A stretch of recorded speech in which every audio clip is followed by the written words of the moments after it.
All the questions you guys already know that you ask everybody. When do you plan on moving? How long you been here? You know, all the Mike Ferry stuff that you guys have heard a million times, I'm sure, of the 5 questions that you ask anybody. You're going to do that same thing. And then, you know, a lot of times I'll ask them, okay, well, if every answer is no, okay, well, how do you keep up to speed on what's happening locally in our community here?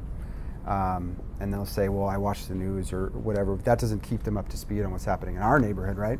So we send them out an email every month or a mailer of what's happening on our streets locally, the events that are happening in our community, stuff that they're not going to find on the news. And I ask them, would you find that of value? And 90% of the time they say yes. And you got their contact information, add them to the database, and move on to the next one. It's pretty that simple. Repeat that line again, because I think that's money. Which one? How do you keep updated? How do you keep updated in our community as far as real estate goes, or events, or just community things? Because I don't live in University City. I live right outside of it. And door knocking, I was able to meet the right people through door knocking just consistently. They actually changed the bylaws in the community to be able to add me to the board. Just simply from They literally changed the bylaws to add me to the board because I was so knowledgeable about the community. Because I didn't know anything going. A lot of people think, well, I need to know about my community before I go door knocking. Well, you knock on one door, somebody's going to ask you a question, and you don't know the answer, and they're just going to vomit all over you with all the information you need to know. And then you go to the next guy, and you knock on the door, they ask you the same question, and bam, you're the expert.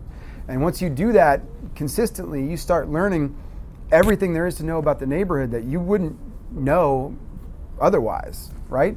And I became that knowledgeable guy that the actual board reached out to me and said, you know, I know you don't live here, but you know, we're willing to change the bylaws to get you on the board because of all you do for our community, and that was pretty cool. So, what do you think happened to business after that? You know, but that's all credited towards door knocking. How often do you touch each door on your farm? Good question. Yeah, so. strategic about this. So I started out doing quarterly, and I think people pick a farm that's too small. People say, well, I'm going to have a 500-person farm or a 1,000-person farm. If you can hit 50 homes a day, do the math. I mean, you're going to be at their door every 3 weeks. You know, that's too much, right? So I would say you're going to hit between 50 and 70 homes a day. Yes, depending on if nobody's home, you're going to hit 70 plus. If there's lots of people home, you anticipate around 50. And you're going to get anywhere from, I would say, 12 to 20 contacts in that time period, depending on the neighborhood. So you said 50 for 2 hours. 25 to 35 an hour is basically what it's averaging. Yeah. To. Yeah, basically. So you said a community. But you didn't say how many you did hit. With that Quarterly. Farm. So quarterly, when you first start out, yes. But as you start to grow and you're doing more open houses, you're doing more events in that community, you're doing mailers, you're doing more touches, I took it down to 3 times a year because I'm touching them other ways. So I didn't need to do quarterly. So what I'm doing now is I'm taking that same strategy and going to the next neighborhood, the neighboring neighborhood from where we're at, and I know. Right, bleed out. Yeah, and you can just grow it from there. Yes, expand the farm big time. Yeah. Yeah, 3 to 5 days a week. You should know if you do the math, 50 to 70 homes. If you're going to plan on doing it big with door knocking, you can that'd be like 3,000 homes, something like that. So that should be your farm. Yeah. You don't give them anything? Good question. I take my business cards. I put 20 of them in my pocket because that's how I count my contacts. So. And I will hand everybody that I talk to a business card. I think what I used to do was bring something big like this with flyers and a pen. And now I don't want to bring anything, because what is the likelihood of if you were to knock on somebody's door and they were to look at you and you have nothing on you, what is the likelihood of them answering the door?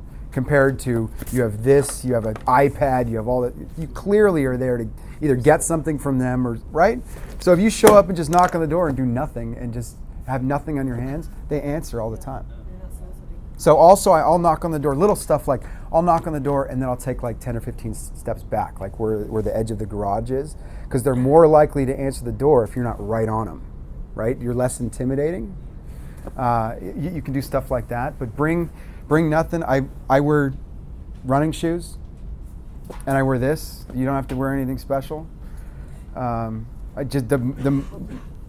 can't say it enough. The most important stuff is close to work, close to home, flat.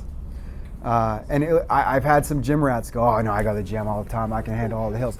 Great, but do you want to show up soaking wet because you're sweating like crazy?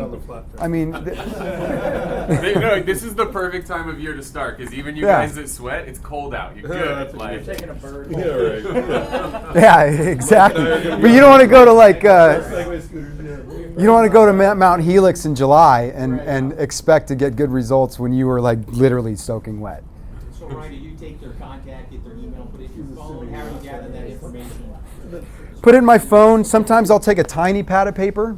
Sometimes you can take a little book, but something that you can kind of hide from them. Like you don't want to bring something like this. I don't want to bring flyers. And I get a lot of people asking me, well, do you have a flyer or something like that? And like, oh, I've been out here all day. I ran out. What's your contact information? I'll email you one. Say something like that. 'Cause that'll say, it puts in their mind, wow, this guy's such a hard worker. He's been out here all day. Don't do that at 8 o'clock in the morning. But, that's what I've said. So I don't bring any flyers or anything with me.